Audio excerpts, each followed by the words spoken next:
పట్టికలు.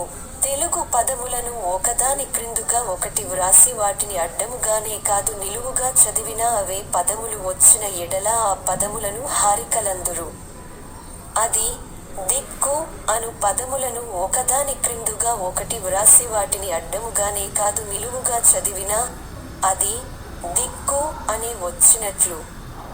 క్రింది చిత్రమందు ఇవ్వబడిన రెండు పట్టికలలో మొదటిదైన హారికల పట్టికలో ఇవ్వబడిన ఖాళీలను ప్రక్కనున్న ఆధారముల పట్టికలోని ఆధారముల సాయముతో 1 నిముషములోగా పూరించండి.